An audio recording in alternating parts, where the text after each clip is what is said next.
Olá, vamos iniciar o módulo 4, falando de retenção e recuperação. Aqui é um dos momentos mais sensíveis da jornada do cliente, porque é a intenção de cancelamento, é o distrato do produto dele. Então, tudo que a gente falou de dados e a importância de entender o comportamento do cliente, nós aplicamos nesse momento principalmente. Né, em todos os outros também, como a gente falou nos módulos anteriores. Mas aqui é necessário ter esse entendimento e saber como aplicar. Por quê? Porque cada cliente vai precisar de uma solução personalizada. Então é nesse ponto em que o pós-vendas ele deixa de ser só operacional e passa a ser estratégico. Bom, vamos começar falando da diferença de retenção e recuperação. A retenção ela começa muito antes de um pedido de extrato. Aliás, ela não chega até o pedido de extrato. Né? A retenção é tudo aquilo que a gente falou, de entender o comportamento do cliente, oferecer benefícios, a experiência do cliente, ver se ele está usando, oferecer estratégias de ofertas, oferecer um clube de benefícios, tudo isso é retenção do cliente. Agora, quando a gente fala de recuperação, aí sim, né? Como diz o português, claro, a vaca já foi para o brejo. Então, é um distrato, né? Quando o cliente já pediu o distrato, é a recuperação do cliente. A gente trabalha em recuperação. E por que eu estou falando isso? Porque as empresas que atuam de forma estratégica entendem que o cancelamento ele é muito mais caro do que uma retenção. Então, além de ser o resultado de uma sequência de sinais que não foram percebidos ao longo da jornada do cliente. Então, o pós-vendas, né, como a gente falou anteriormente, além de acompanhar o comportamento, monitorar indicadores, o engajamento do cliente, ele precisa identificar antecipadamente esses possíveis riscos. E a falta de interação, a inadimplência, a dificuldade do cliente no uso, a ausência do relacionamento, tudo isso são sinais que precisam ser analisados antes que o cliente decida sair. Então, nesse momento, a gente ainda fala de retenção, né? Quando ele decide sair, a gente passa para recuperação. Tá? E na retenção, como a gente viu também anteriormente, ela pode ser feita por Customer Success, que seria o quê? Seria uma célula dentro do pós-vendas que faz todo esse monitoramento do comportamento, detecta também os sinais desse desengajamento, né? E cria soluções personalizadas. Por isso, a importância de ter uma métrica, de entender os dados, saber interpretar os dados de um CRM ou até mesmo de planilha, não tem problema, mas entender o comportamento desse cliente. Aqui é o momento de clusterizar, né, esses clientes para fazer soluções personalizadas. Ah, mas é uma solução específica para cada um? Sim e não, né? A empresa ela desenha genericamente algumas soluções, mas é importante eu saber quem são meus clientes principais, qual que é o comportamento dele, o que que vai chamar a atenção, né, para aquele cliente na retenção, na recuperação desse contrato. Então, cada contrato recuperado não é só uma negociação comercial, não é só uma parte financeira que está se recuperando, é a reputação da empresa, né? É a operação atendendo, fidelizando o cliente se sentindo satisfeito com o produto e além de ser uma oportunidade de recompra também, de fidelizar esse cliente. Bom, a identificação de riscos.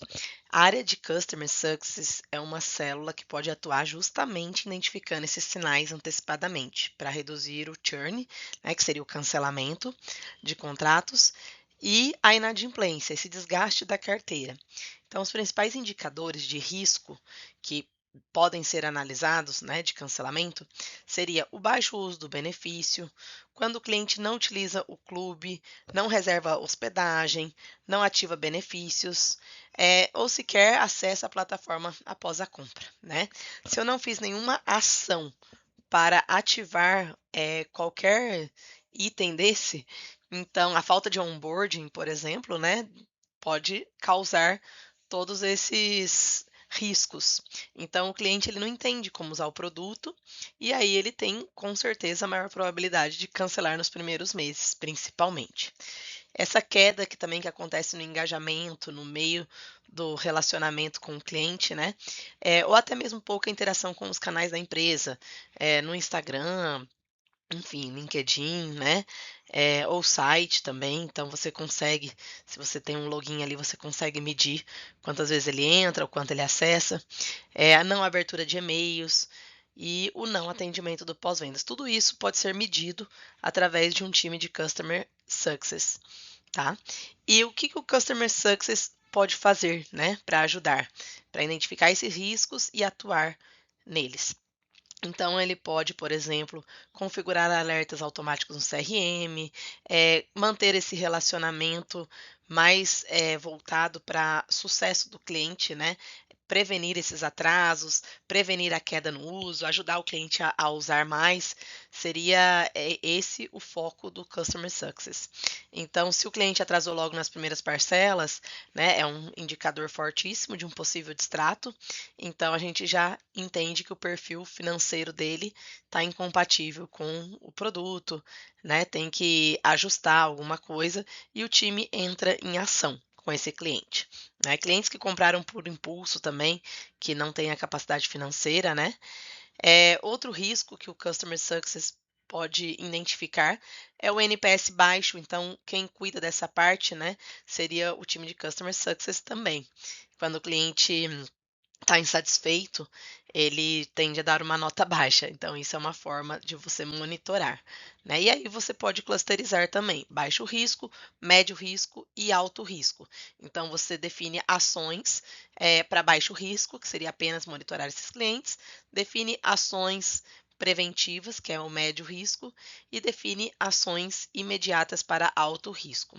Então, na multipropriedade, quanto mais tempo o cliente passa sem utilizar o ativo dele, maior tende a ser o risco de cancelamento, né? Principalmente aquelas que o pós-vendas é inexistente. Tem empresas que só aparecem para cobrar, né? Isso aumenta drasticamente o distrato, com certeza, e uma estrutura eficiente de Customer Success acompanha muito o sucesso da carteira, né? O health score do cliente, a frequência do uso, engajamento, tudo isso que a gente já falou, né? O acesso ao aplicativo. Então, a prevenção é o melhor método de retenção desses contratos. Quando nós falamos de distrato, entram as campanhas de renegociação. Então, quando um cliente já solicita o distrato, o primeiro passo, né, depois de ter já desenhado as ações, sabendo que existia, né, riscos, o baixo risco, médio risco, com certeza, se ele já está pedindo distrato, ele já estava em alto risco, eu pego, né, as ações que eu posso oferecer para esse cliente e antes de oferecer qualquer coisa, eu escuto, eu ouço esse cliente antes de oferecer. A escutativa é muito importante, porque você vai entender quais são os motivos reais do cancelamento e vai conseguir ser assertivo nessa renegociação com ele, né? Ver as opções viáveis, talvez uma pausa temporária, né? Falar para o cliente, olha, vamos deixar esse mês eh, sem a mensalidade, né? Você não precisa pagar, não vai ter juros, e mês que vem você volta a pagar. Né, você dá uma pausa temporária no produto dele, oferecer um desconto, um downgrade, né, ou mostrar até mesmo os benefícios que ele está perdendo, deixando na mesa, coisa que ele já pagou por um produto que ele já pagou. Então, todo esse histórico ele precisa também estar escrito, ele precisa estar documentado dentro de um CRM, numa planilha, seja onde for. Eu preciso documentar esses motivos, né? Porque depois eu preciso analisar esses motivos, o que está levando aos distratos da minha carteira.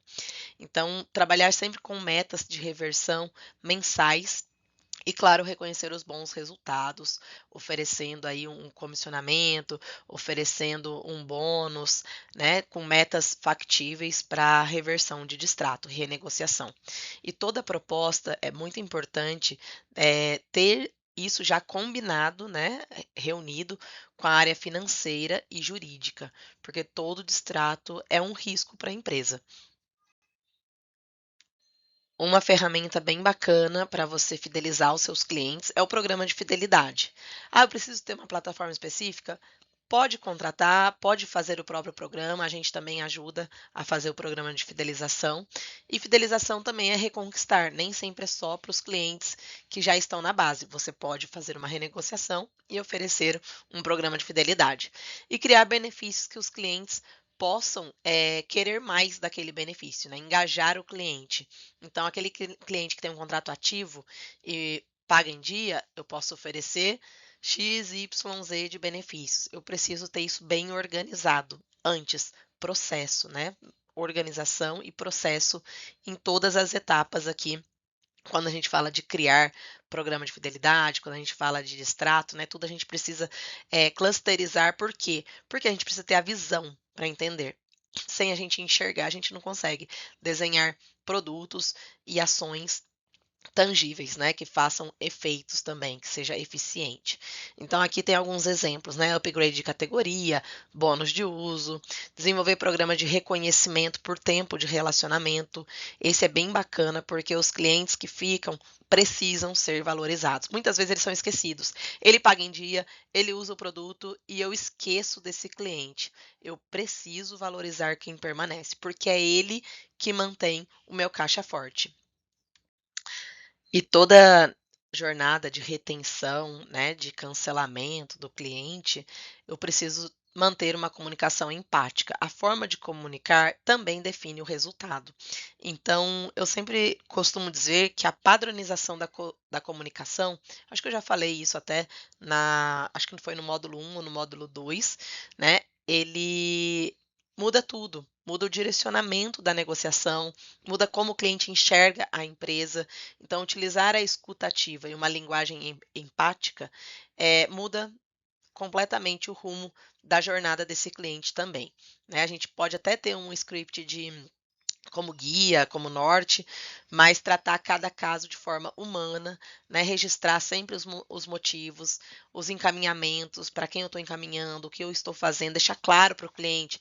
É 24 horas? É 24 horas que eu vou retornar. É uma semana que eu preciso? É uma semana que eu vou precisar. E deixar claro para o cliente, porque se tem uma coisa que o cliente mais fica pé da vida, né, com a empresa, é falar, eu vou te retornar em 2 horas e a empresa some por uma semana. Eu vou te retornar em 24 horas e a empresa fica um mês sem dar retorno. Esse cliente com certeza vai entrar com uma ação judicial, porque ele não teve retorno, ele não teve resposta, ele não tem a credibilidade dessa empresa de um retorno.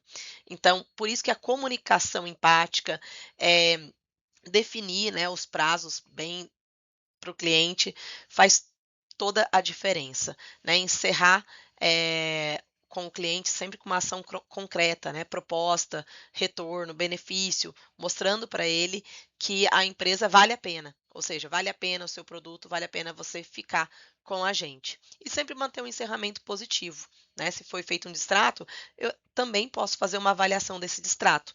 Como foi a sua negociação de distrato, né? Para esse cliente, você foi bem tratado até o final, isso é muito importante porque você mantém uma porta aberta para um futuro. Aqui a gente vai entrar na parte operacional do cancelamento. Então, eu recebi uma solicitação, né?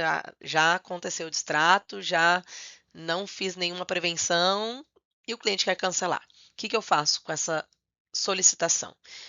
Primeira coisa, eu vou registrar, né, no CRM, numa planilha, abrir um protocolo, se tem protocolo, né, enviar para o cliente para ele acompanhar. Se não tem, eu vou sempre dar prazos para ele, esclarecendo, né, como está o caso, que ele vai ser avaliado, por quem vai ser avaliado. Então, número 2, o contato de acolhimento. Isso de falar para o cliente um prazo e retornar de fato dentro do prazo faz toda a diferença. É o que eu falei anteriormente, é a credibilidade da empresa.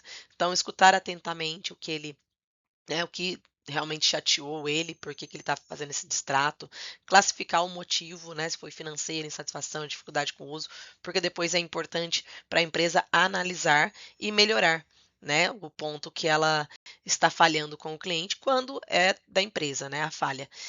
E depois desse contato de acolhimento, né, informar que o caso está sendo avaliado por jurídico, por financeiro, retornar para o cliente. E nesse tempo que você falou para o cliente que está com a área financeira, jurídica, o que eu faço enquanto isso, né? Nesse tempo, eu fico sentada em cima do distrato? Não. Eu avalio o histórico desse cliente, eu vou ver o pagamento, eu vou estudar esse cliente, eu vou entender qual foi a proposta que ele recebeu, qual foi o produto, o que eu consegui entregar para ele até agora, né? Para eu conseguir oferecer uma renegociação, uma pausa ou uma migração de forma assertiva. né? Então, se eu precisar reunir com alguém, com uma outra área e pedir alguma autorização, é nesse tempo que eu vou fazer. E número 4, apresentar a solução, retornar para o cliente. Se eu falei 24 horas, eu retorno em 24 horas. Se eu falei 48 em 48. Se eu falei 5 dias, eu retorno em até 5 dias. Mas sempre mandando um update para esse cliente, para ele saber que ele não está sendo esquecido, né, pela empresa. E o encerramento. Se ele aceitou uma renegociação, um novo produto, eu registro, recupero o cliente e mostro de imediato um benefício. E se o cliente manteve a posição do cancelamento, né, eu encaminho ao jurídico, o que é muito importante para evitar qualquer outro risco maior, e finalizo o caso da melhor forma, de uma linguagem empática, né, com uma forma tranquila, para que ele fique com a boa impressão da empresa, ainda, né, fazendo o distrato, ainda que seja um cancelamento. Bom, e após o contrato, né, cada distrato é uma fonte de melhoria para a empresa. Por isso que eu preciso registrar todos os motivos, o que aconteceu com aquele cliente, estudar cada caso, porque os motivos que levam o cliente a cancelar, eles revelam falhas em processos, em comunicação, em experiência ou a percepção de valor com o produto.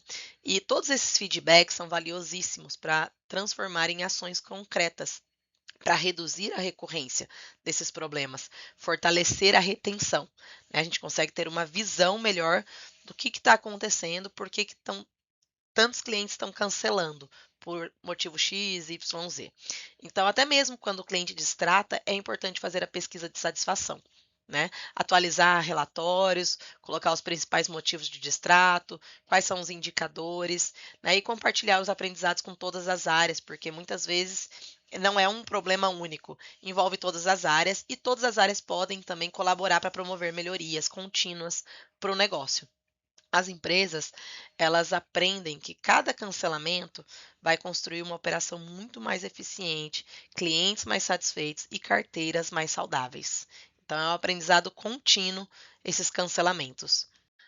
Bom, e falando do aprendizado contínuo, desses distratos, é super relevante compartilhar e revisar os argumentos com a área de vendas, porque a comunicação do pós-vendas, ela é uma continuação da venda.